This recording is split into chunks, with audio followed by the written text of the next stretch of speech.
Lalu kata Rasulullah, lalu apa yang kau tinggalkan untuk keluargamu? Kata Umar, separuhnya sudah untuk keluargaku ya Rasulullah. Baik.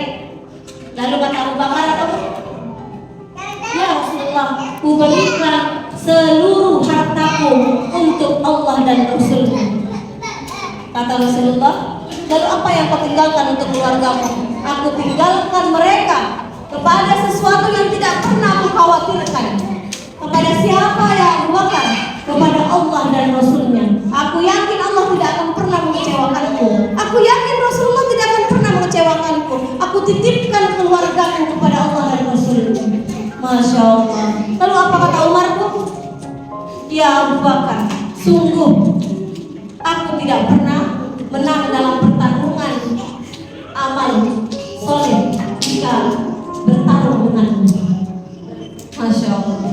Dua sahabat, pantas saja kalau Abu Bakar itu menjadi salah seorang sahabat yang pertama kali akan memasuki surga setelah Rasulullah SAW.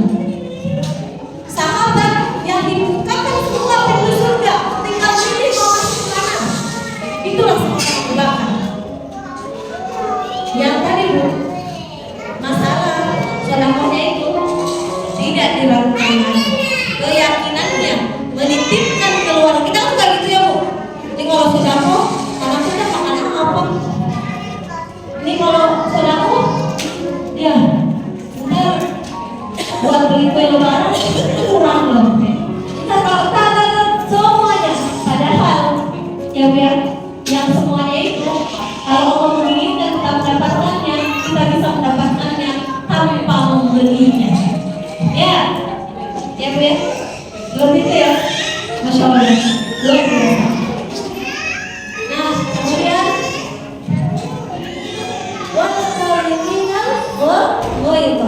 dan kata Allah, orang-orang yang mampu senantiasa menahan amarahnya. Bagaimana hadis amarah Bu? Menahan amarah? La taqwa wala jannah. Ya, dulu waktu dengar hadis ini pendek, terus ujungnya surga. La taqwa wala jannah. Sederhana banget, jangan marah maka surga bagimu. Gampang banget ya, gitu ya. Gampang sekali, gitu ya. Emang nahan amarah itu gampang Bu? Ya. Saya nanya dulu, nahan amarah itu mudah atau sulit? Sulit. Jujur? Sulit ya Bu? Sulit. Kecuali siapa? Kecuali orang-orang bertakwa. Ya, kecuali orang-orang bertakwa. Kata ya, bisa jadi kemarahan yang tidak jadi kita luapkan akan menghadirkan sebuah kebaikan. Hadir kebaikan yang luar biasa. Wajar tadi kalau Rasulullah mau marah sampai nyebut keturunannya Abdul Muthalib, ya Bu ya, menghina itu. Tapi apa yang dilakukan Rasulullah? Rasulullah tetap bersabar, membayar hutangnya dan memberikan atas keburukan yang terjadi. Ternyata itulah yang menjadi sebab seorang Yahudi tadi masuk menjadi seorang mukmin, orang yang beriman dan berislam. Masya Allah. Jadi saya ya sederhana. Saya bercepat. Nah, itu tadi sebenarnya sama dengan tadi Bu, memaafkan kesalahan orang lain. Apakah masih ada yang punya slogan tidak ada maaf bagimu? Semoga slogan ini telah terhapus dari hati-hati kita. Karena kita insya Allah orang beriman. Karena kita insya Allah ahlul Quran. Karena kita insya Allah para hafizah, gitu ya, hafiz Quran, penjaga Al-Quran. Yang mengatakan ini siapa, Bu? Allah langsung dalam Al-Quran. Wal kadhiminal ghaidha wal afina 'anil nas. Ramadan menjadi bulan saling memaafkan. Kalau marah, maaf, saya lagi puasa. Dibuat marah lagi puasa. Ya. Dibuat marah lagi, mau buka nih. Tidak ya, kita insya Allah ya. Tapi bersabar. Ya. Isbir, ya akti, isbir. Ya, sabar wahai diri, sabar. Saya sedang berpuasa. Ya, puasa itu adalah tameng. Puasa itu perisai. Ya, dan belajarlah memaafkan. Memaafkan itu, maafin dong, kan mau Ramadan, ntar aja Idul Fitri. Lama banget, gak apa-apa. Kan saya pikir-pikir dulu. Iya, kelamaan pikirnya keburu saya mati. Maafin dong. Ya, maafin. Belajarlah memaafkan. Bukalah selebar-lebarnya dada kita. Jadikanlah diri kita itu lautan maaf. Setiap ada yang berbuat kesalahan, ambil segayung airnya, maafin. Apakah lautan itu pernah kering? Apakah lautan itu pernah habis airnya? Tidak.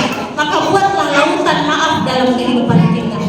Kita punya banyak stok maaf untuk saudara-saudara kita. Kita punya dada yang lapang untuk menampung semuanya. Ingat, saya pernah memberikan sebuah materi tentang mutiara di lautan. Mutiara di lautan itu, Bu, yang 100 tahun baru jadi mutiara, itu harganya luar biasa. Mahal sekali, tidak ternilai, mutiaranya indah sekali. Ibu tahu dari mana terbentuknya? Dari jutaan kotoran yang masuk ke dalam kerang. Masuk sama kerang itu diolah semua keburukan yang dia terima, akhirnya menjadi sebuah mutiara yang indah. Begitu pula manusia. Jika ada keburukan yang datang dalam kita, terima saja. Terima. Olah dalam diri kita, olah terus. Akhirnya kita menjadi sebuah pribadi yang indah. Pribadi yang bagaimana? Wal afina 'anil nas, yang selalu mau memaafkan kesalahan orang lain. Apakah kita juga tidak luput dari kesalahan, Bu? Lalu kenapa kita kadang sulit untuk memaafkan? Apakah kita tidak punya salah banyak kepada Allah? Punya banyak dosa? Tapi apakah Allah memaafkan kita? Allah insya Allah memaafkan kita, Bu. Padahal dosa kita luar biasa. Ya, maka hamba yang bertakwa itu adalah wal afina 'anil nas, yang selalu mau memaafkan kesalahan orang lain, mau mengampuni saudaranya. Masya Allah, sampai kita di penghujung, pas setengah 11. Ini adalah 3 hal yang kita diingatkan. Sedikit saya buat ini aja punya kata-kata ya, bahwa harta itu tidaklah akan berkurang dengan saudara. Tidaklah Allah menambahkan kepada orang yang memberi maaf kecuali kemuliaan. Tadi ya, Bu ya, insya Allah kita akan menjadi pribadi-pribadi yang indah, pribadi-pribadi yang cantik, pribadi-pribadi yang salihah. Dengan cara apa? Belajar memaafkan kesalahan. Barang siapa yang tawadu, rendah hati, rendah diri karena Allah, maka Allah akan meninggikan derajatnya. Jadi jangan khawatir, Bu. Bukanlah pakaian itu membuat seseorang derajatnya menjadi tinggi. Bukanlah perhiasan yang indah itu membuat seseorang menjadi mulia di hadapan manusia. Bukanlah rekening yang tebal itu, yang gendut itu, yang membuat seseorang menjadi raja dalam kehidupannya. Tapi sungguh karena Allah memuliakannya. Tapi kalau manusia lupa akan hal itu, maka dia akan menjadi summa radadnahu asfala safilin, manusia yang rendah. Bahkan dalam surat Al-A'raf mengatakan mereka lebih sesat daripada binatang ternak. Sungguh kemuliaan itu datang dari Allah, dan bagi Allah mudah jika Allah ingin menghinakan seorang manusia. Bukankah kita juga diciptakan dari sesuatu yang hina, dari sesuatu yang tidak ada nilainya, tidak ada harganya. Lalu Allah meninggikan derajat kita menjadi hamba yang sempurna, disempurnakan penciptaannya. Maka mudah-mudahan Ramadan ini akan menempa kita menjadi hamba yang muttaqin, hamba yang bertakwa. Semoga Ramadan ini menjadi ajang untuk kita berfastabiqul khairat, berlomba-lomba, berjuang mencapai gelar kita. Seperti ketika di perkuliahan mungkin. Akhir, insyaallah ini tips 3 sisi di bulan Ramadan yang jika ini diamalkan, insyaallah akan meraih gelar takwa. Apa itu yang pertama? Al-istila alal hawa, menaklukkan hawa nafsu. Tadi ya, dilawan hawa nafsunya, dilawan keinginan dirinya. Mau tidur, ingat Ramadan cuma 30 hari. Ngantuk-ngantuk, ingat Ramadan cuma 30 hari. Kalau ikutin rasa ngantuk, di Ramadan itu adalah bulan yang apa bu? Godaan ngantuknya besar. Iya mak? Iya kan lebih besar daripada hari biasa ya. Padahal perut kita sedang kosong. Harusnya kalau perut kosong itu gimana bu? Susah tidurnya ya. Kalau perutnya bunyi-bunyi. Ya, biasanya kita itu yang mengatakan pada ngantuk. Tapi kok ngantuk banget Ramadan itu? Tanda tanya. Ya, jawabannya apa kalau kata diri yang pintar? Bangunnya nih pagi-pagi masak. Ya, berarti kalau dia tidak bawa seperti itu, nah ini kita sedang digembleng. Yang kedua, menaklukkan syaitan. Syaitan yang ada di mana bu? Yang ada dalam diri kita. Yang ada dalam diri kita. Dan yang ada pada besti kita. Ya, orang yang ada di kanan dari diri kita. Ya, yang selalu menggoda kita, mengajak kita pada sesuatu yang kadang kita tidak ingin, tapi akhirnya kita ikut juga. Karena apa bu? Karena besti. Kemudian yang ketiga, taat totalitas hanya kepada Allah Subhanahu wa Ta'ala. Dan terakhir, di kapan-kapan lah ya, suatu saat kita bahas lagi. Ini sebenarnya setiap poinnya adalah materi satu.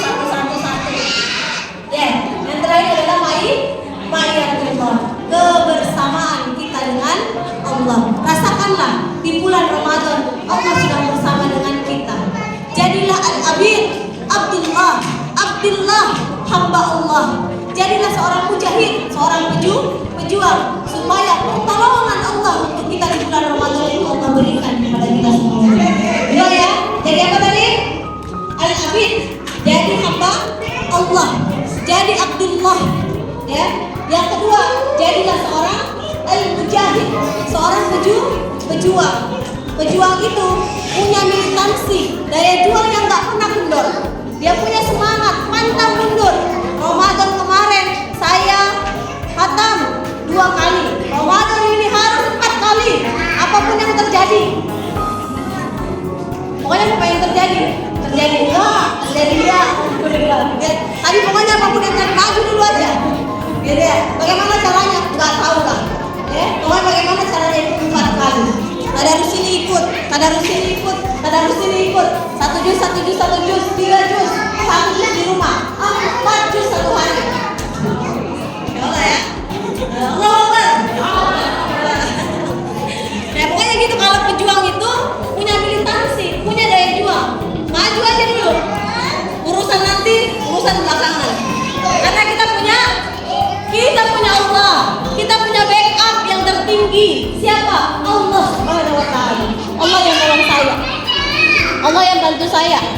Sampai kisah seorang pemimpin di Darul Quran, ya, beliau mengatakan, beliau kalau bulan Ramadan sudah pasti tidak memasak.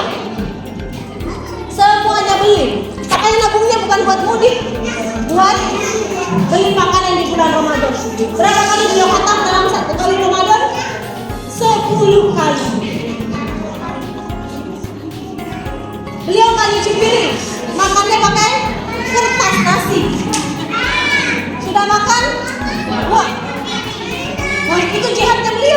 Itu cara beliau mensiasati Ramadannya. Lalu bagaimana dengan kita? Silahkan buat target masing-masing. Semoga Allah mudahkan. Ramadan cuma satu kali dalam satu tahun. Ramadan menjadi rezeki yang tidak atau belum tentu akan datang kembali. Kita akan kembali kepada Allah dan tidak akan pernah kembali. Ramadan pergi, namun dia akan kembali. Itu perbedaan kita dengan Ramadan. Ramadan pergi meninggalkan kita, masuk Syawal, tetapi Ramadan akan kembali di Ramadan berikutnya. Sedangkan kita, kalau sudah kembali kepada Allah, kita tidak akan pernah kembali. Assalamualaikum. Jazakumullah khairan katsiran.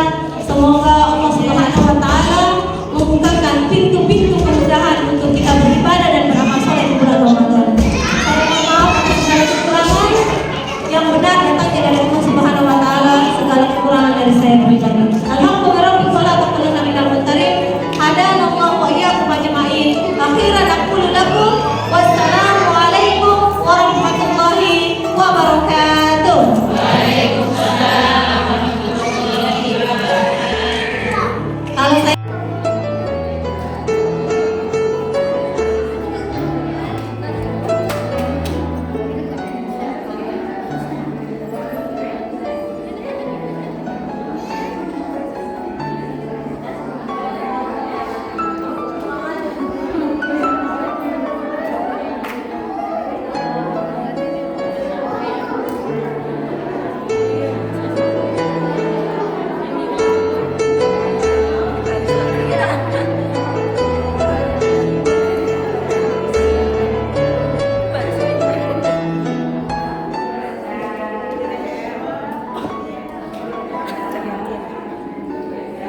Muhammad